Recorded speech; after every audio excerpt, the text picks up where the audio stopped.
Hello everyone and welcome to another episode of Orthodox Banter with Boyan, and today we will discuss Christian Zionism. So first I will read a message that Mike Huckabee sent to President Trump. It goes thusly. Mr. President, God spared you in Butler to be the most consequential president in a century, maybe ever. The decisions on your shoulders I would not want to be made by anyone else. You have many voices speaking to you, sir, but there is only one voice that matters, his voice. I'm your appointed servant in this land and I'm available for you, but I do not try to get in your presence often because I trust your instincts. No president in my lifetime has been in a position like yours, not since Truman in 1945. I don't reach out to persuade you, only to encourage you. I believe you will hear from heaven, and that voice is far more important than mine or anyone else's. You sent me to Israel to be your eyes, ears, and voice, and to make sure our flag flies above our embassy. My job is to be the last one to leave. I will not abandon this post. Our flag will not come down.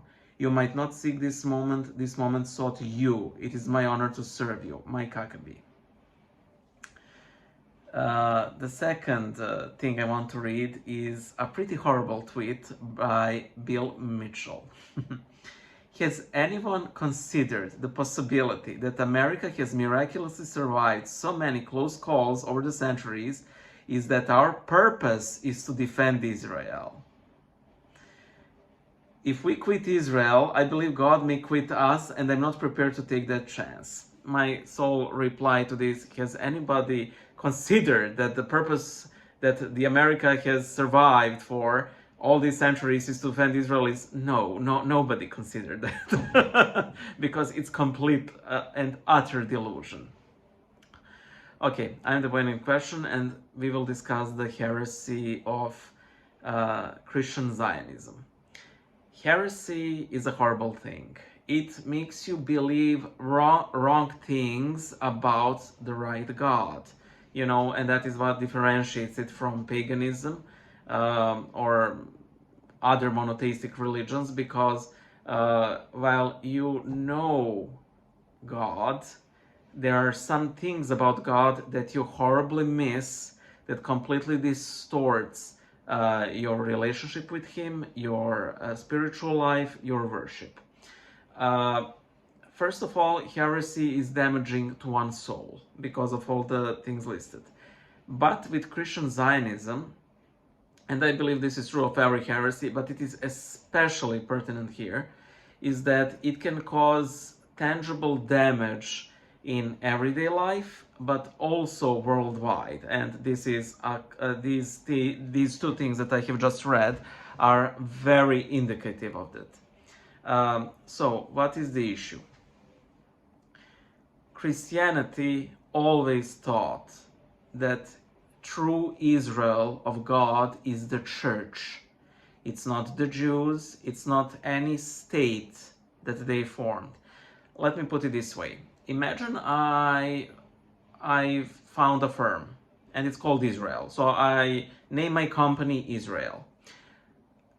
Would you feel compelled to donate to that company, to utilize exclusively that company's business? Do you think that I would have some special mandate from God, or that your purpose, that you exist right now, is to use my company's business?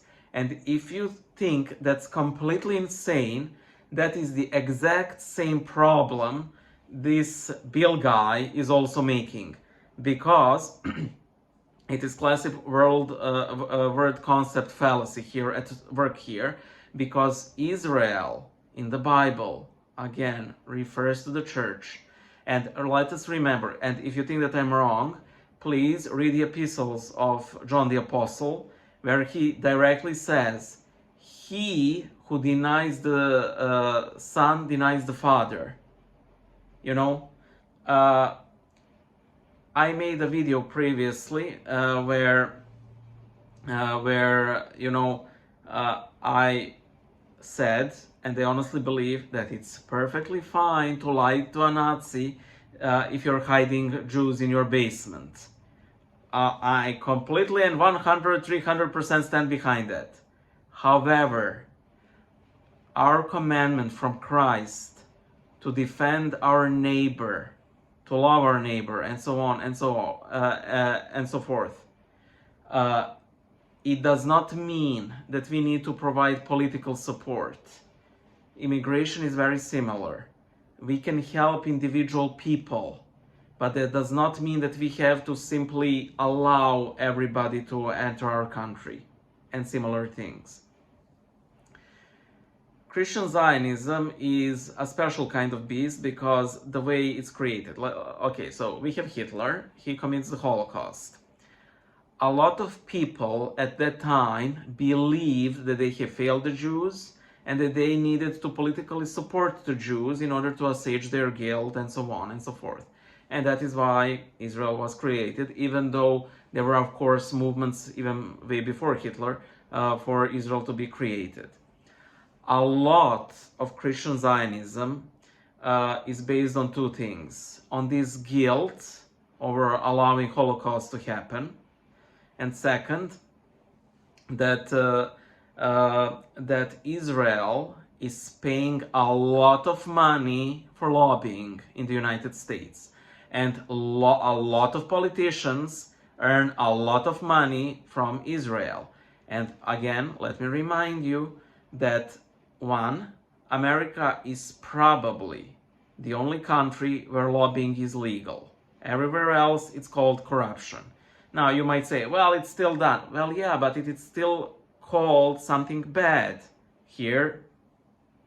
Like, you know, and if you think that lobbying should be allowed, then you need to be prepared for all sorts of evils to be perpetuated simply because it is an open practice. And the second thing, I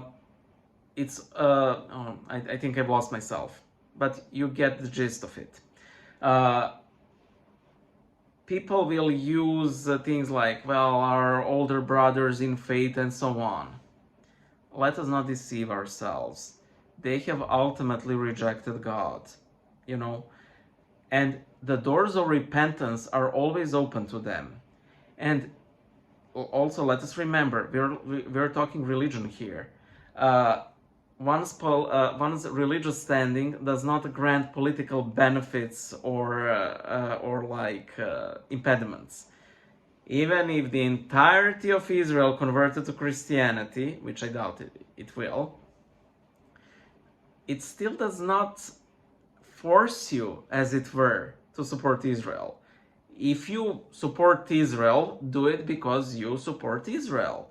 Don't do it because you feel religiously guilt-tripped by literal heretics to do so. Again, it's nothing and over.